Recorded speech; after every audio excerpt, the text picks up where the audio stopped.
more villagers. The master possesses them. It mustn't hurt them. Hurt guards, though. They seek out an object of great power.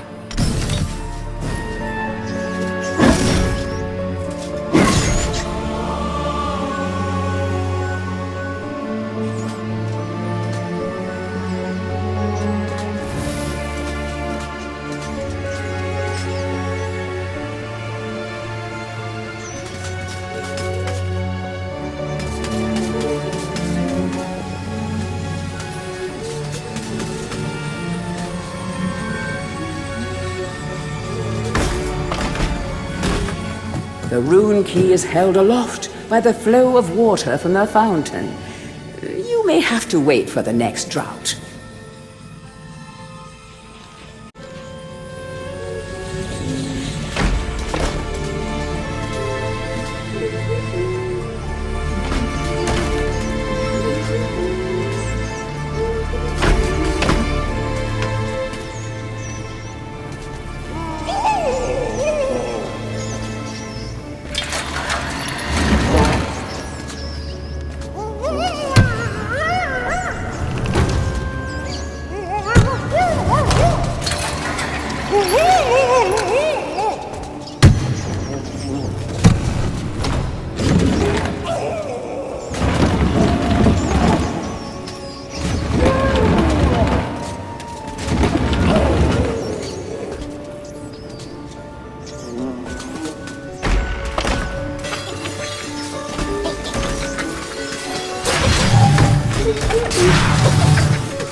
Bust of Mr. Shanks, landlord of the Troll's Head.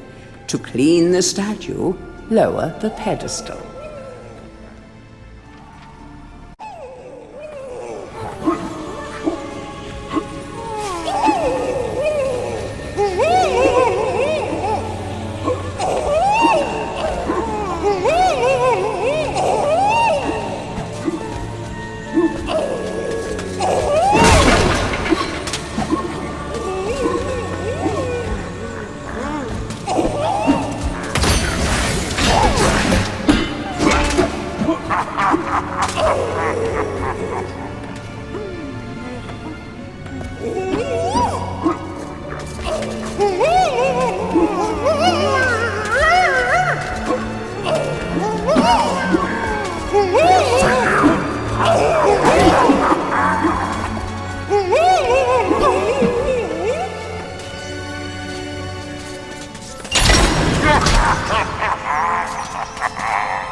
Let's tear this place apart. If we don't find the shadow artifact, Lord Zarek will have us mocking out the demons for the next millennium.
History of Gallowmere, Volume 1.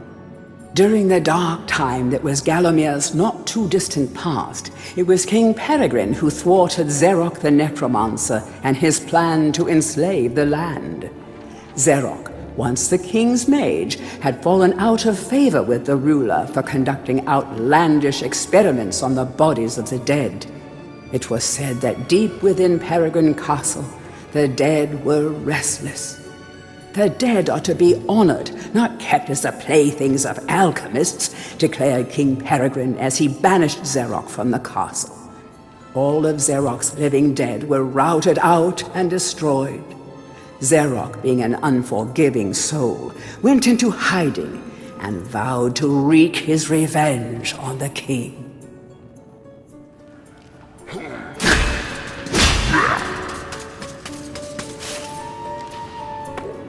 History of Gallowmere, Volume 2. Rumors of ill-doing and dark deeds abounded through the land of Gallowmere. It was whispered that Zarok had employed the aid of shadowy demons to help build a vast castle. Under the cover of night, Zarok's dark army spilled forth from their corrupt haven. The army marched south across the Silver Mountains and through the Silver Woods. Soon afterwards, even the Pumpkin Lands belonged to Zarok. The folk of Gallowstown cried out for help. "Save us, good King Peregrine." Retaliation was swift and violent. King Peregrine's forces, led by the brave Sir Fortescue, drove Zarok's army back from Gallowstown. Oh, there was much rejoicing, but the war was not yet over.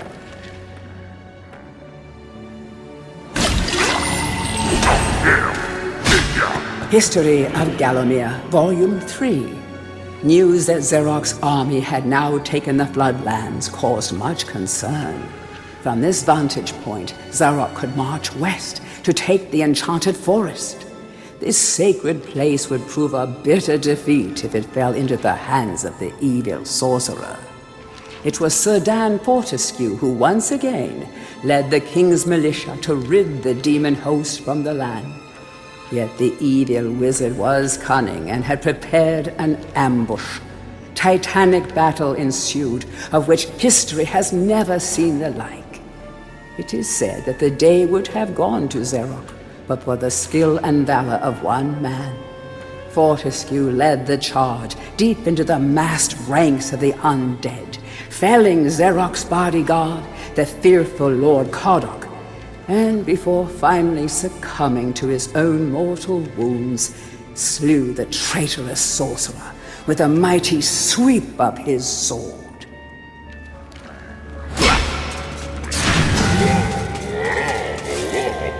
History of Gallowmere, Volume 4. The forces of evil were destroyed, but at a terrible price. None but a handful of the king's militia returned from that field. Gallowmere lost a whole generation of young men that day, including Canny Tim, the legendary crossbowman, and Fortescue's second-in-command, who fell in the first volley of arrows. Zarok's body was never found, Though if it lies unmourned in an unmarked grave, then no one in Gallomere would shed a tear. The shadow demons that had fallen under Xeroc's banner were unnatural creatures that did not belong in the world of mortal men. The king declared that they be banished, entombed under the pure earth of the enchanted earth. Imprisoned within an impregnable box of the king's design, the demons were buried deep underground. Their tomb was sealed with a magical device that has since come to be known as the Shadow Artifact. Tourist's Guide to Gallomere, Part 1. The land of Gallomere is a wondrous land of breathtaking sights and adventure. If it's beauty you are looking for, be sure to check out the sights of the Enchanted Forest. Scale the heights and see the nests of giant dragon birds.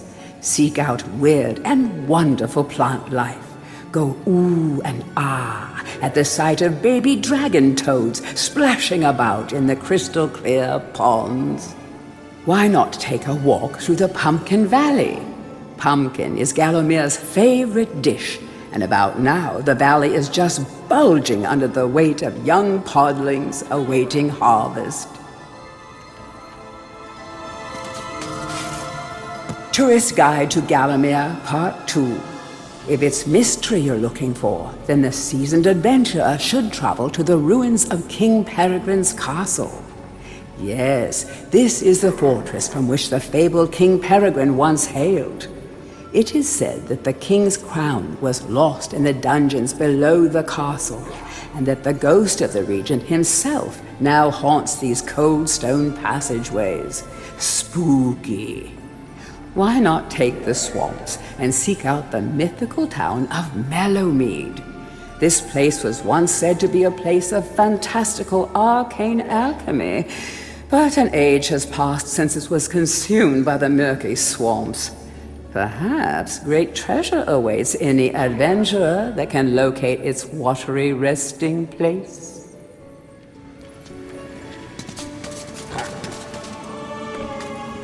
Heroes from History, a retrospective. Chapter 1. In addition to being the strongest man who ever lived, Stanyer Ironhewer was unsurpassed in his skill as a blacksmith. He was equally happy pounding on his anvil at home as he was pounding on someone's head in battle.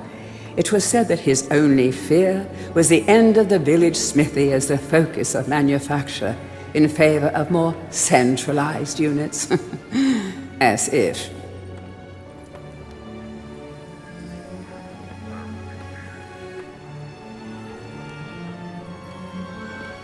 Chapter 2. Born a humble peasant to one of the nomadic tribes from the Eastlands, Bloodmanoth Skullcleaver gathered an army of horsemen and swept over half the civilized world. When he finally died, attempting a single-handed attack on a garrison in the north while armed only with a spike on his helmet, he was the richest and most powerful peasant of his day.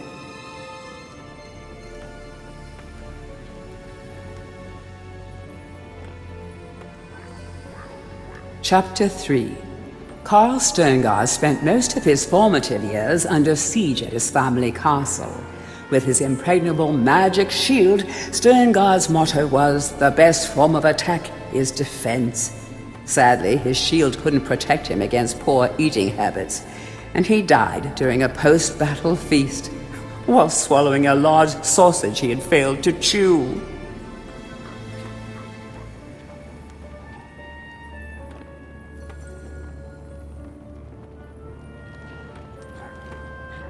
Chapter 4. Truly the hero's hero, Woden the Mighty was fearless, single-minded, and uncompromising. Unbeaten in combat, he inspired raw fear in friends and enemies alike, not to mention in close family members and pets. Chapter 5. Trained from birth in all forms of combat, Imanzi Shongama was the warrior queen of a tribe of Amazons. The bold and the beautiful Shongama banished all males from her territory. except the handful she kept on to mow the lawns of her people. Chapter 6. A full-time mother and homemaker, Megwin Stormbinder had to defend her settlement from barbarian raiders while the menfolk were away on a hunting trip. She fought off repeated attacks, armed only with a pitchfork and a rolling pin, and with one arm holding her baby. Legend has it that the gods, impressed by her indomitable courage, intervened and added thunderbolts to her arsenal. She won the battle with a couple of bolts to spare on her husband when he finally returned.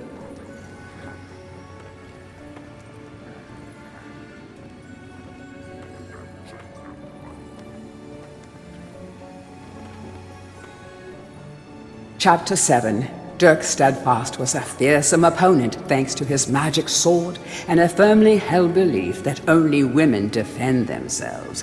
Real men are always on the attack.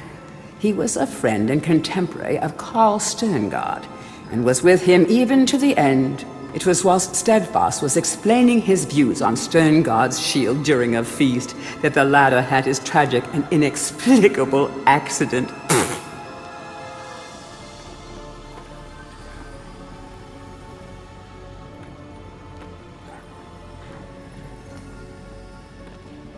Chapter 8. Descended from the finest centaur bloodstock, Ravenhooves the Archer was the last prince of his people. A proud and haughty aristocrat, he was an accomplished hunter, sportsman, duelist, playboy, raconteur, and 3 times Derby winner.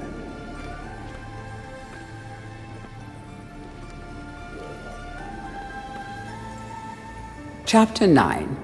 Captain of the militia in the time of King Peregrine, Sir Daniel Fortescue found fame when he killed the renegade wizard Zerok.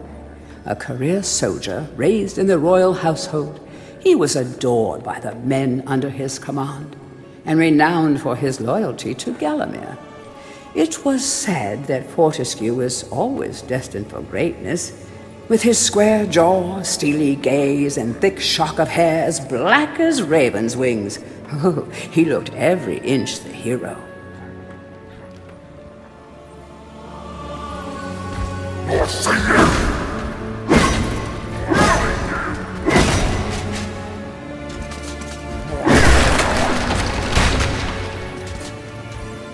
To whom it may concern, I must make haste, for Zerok's men will be here within the hour. I have taken the crucifix from the church. It is the key to a key. I used the cross to make the attached cast. Then I had it destroyed. It is my hope that this cast falls into the hands of a just and good hero. Signed, the town mayor.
Blacksmith's Monthly.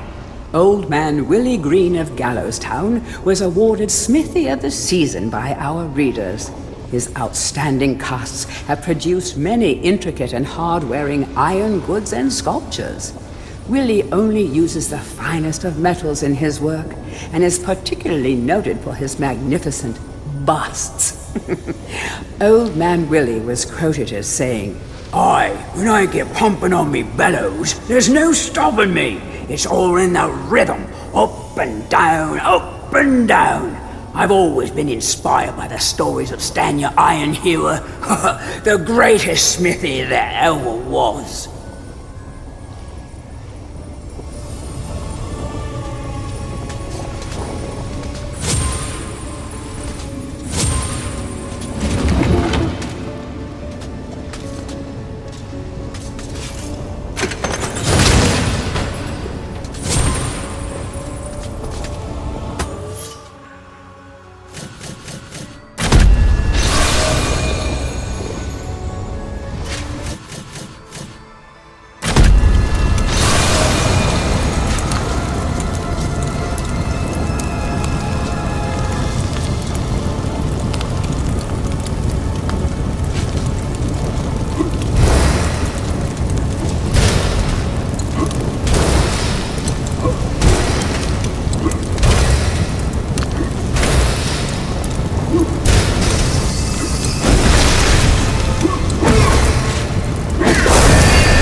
A crucifix once stood here, but the mayor took it.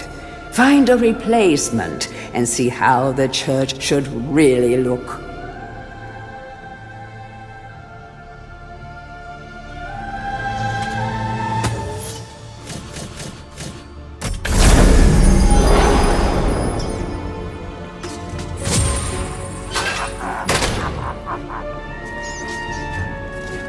Dear Sir or Madam, on my travels across Gallowmere, I have come across many mysterious and enchanting finds. However, that which filled me with deepest dread was discovery of the tomb of the shadow demons. The key to their dank prison, the mysterious shadow artifact, is now in my possession. Yours fearfully, the town mayor.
Capture that greedy profiteer, the town mayor.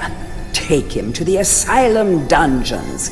Give the fat boy a good going over. Locate the shadow artifact. Bring me back something nice.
Dan.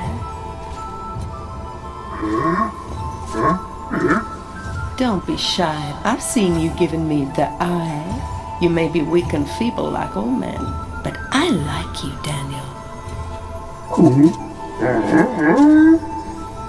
Now listen up. Your bow and arrows are fine for itty-bitty jobs, but if you want to pack some serious heat, you should take this spear.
This is the Garden of Xerok. Nothing here is as it first seems. To leave this maze, you must first seek out the one called Jack of the Green.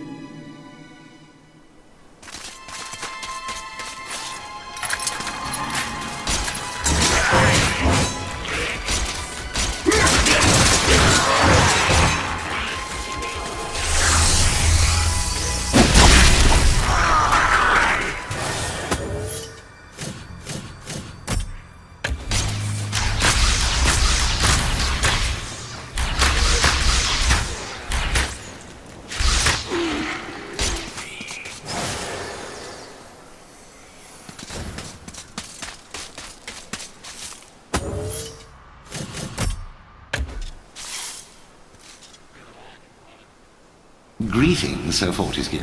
My name is Jack of the Green. I am the master of riddles, and this maze is my domain. You are free to leave, but only once you've answered 4 riddles. Puzzles so fiendishly difficult, so perplexingly complex, that no man has ever solved them. Ha ha ha. Now, try my first riddle. At night they come without being fetched. By day they are lost without being stolen.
Well done, Sir Knight. But my star riddle was but a trifle. I always like to begin with an easy one. Return hither. You will not find my next conundrum so simple. I live for laughter. I live for the crowd. Without it, I am nothing.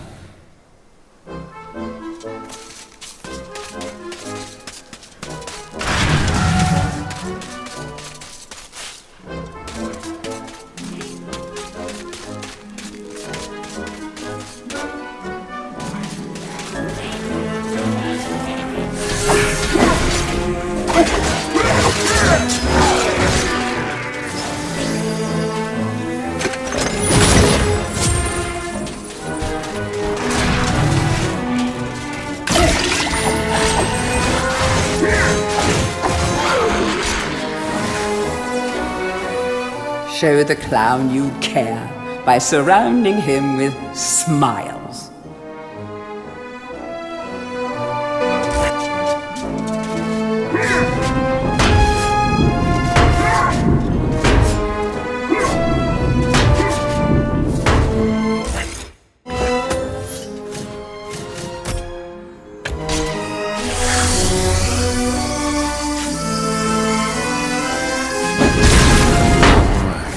Yes, it was a clown. Very clever, I'm sure. Return in haste, Sir Knight, for I wish to see the despair on your face when you hear my next cryptic puzzler.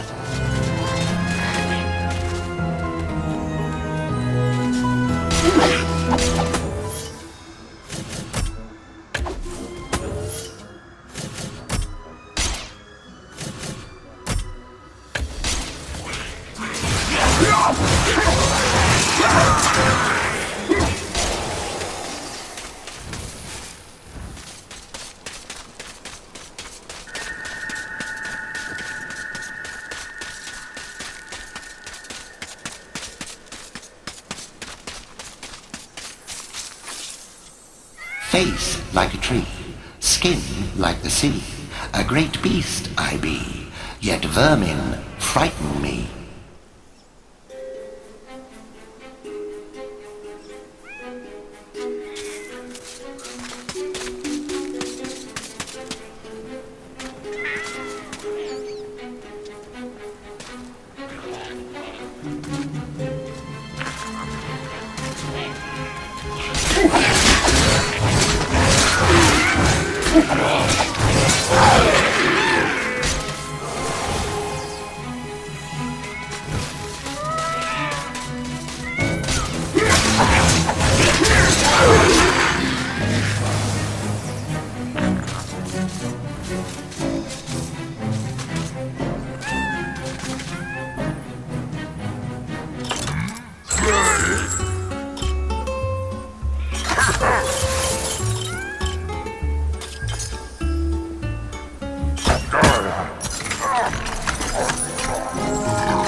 Did you spot my bluff? I pretended that riddle was hard, but in truth it was obviously an elephant. This time, however, I almost pity you. The answer to my next vexing enigma has eluded the finest minds of a whole generation. Come to me.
I tolerate the moon and stars. I can't abide the sun. Banish me with torchlight and you'll see me turn and run.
one?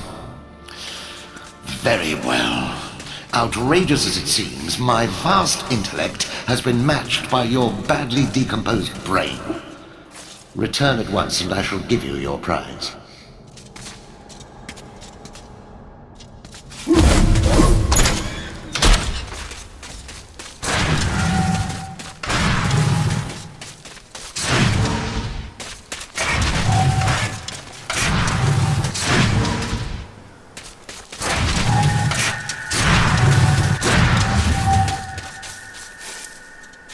You think you're so clever, don't you?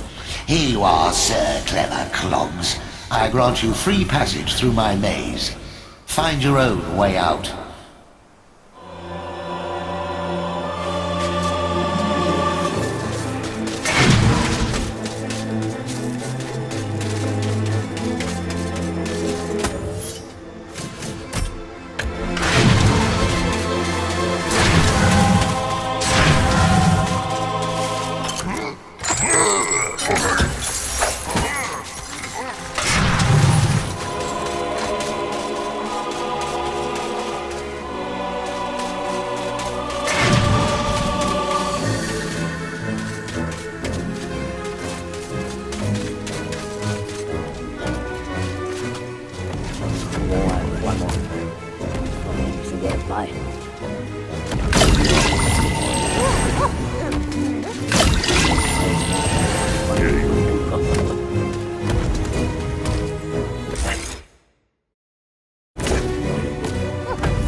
Back and forth like a supernatural yo-yo.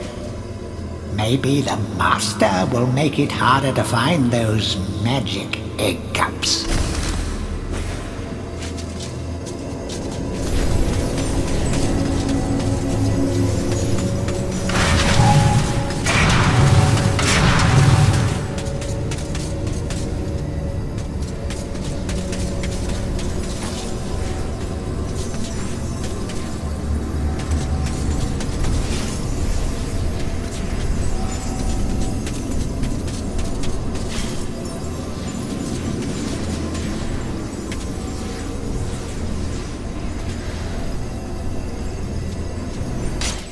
Herr Fortescue, you are back on the battlefield, yeah? This is good. People say to me, Stungard, what do you think of this sword or that axe? But I say to them, Nein! Modern warfare is a question of science, the science of shields. I think maybe you should take my shield, yeah? It is magic, Herr Fortescue. Some say it is better to have a magic sword than a magic shield, but I say to use it, this is rubbish! So long as you use it properly, the shield will make you invincible!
By heck, am I glad to see you. That Zarek tried to force me to hand over the Shadow Artifact. He means to release the demons from their tomb under the enchanted forest. But I said to him, I said, "You can't touch me, you lanky windbag. I'm the Mer." Aye, that told him. But then he had me locked up in here with all these nutters. Oh, it's been terrible. I haven't managed to get a word of sense out of anyone in weeks. Right. Well, I'll see myself out, thanks. You have a good look around, lad. Zarek's left some stuff lying about that I think you might find useful. Oh,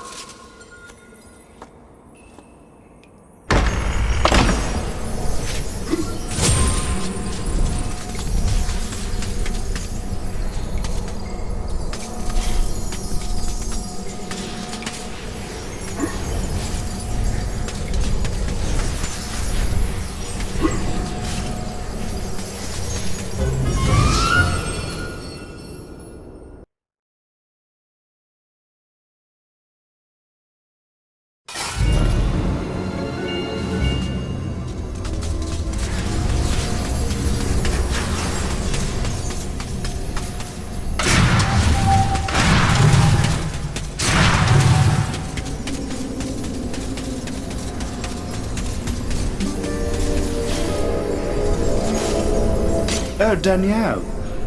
I've got something here I can give you, but I've no idea what it is. You fancy a little gamble, like?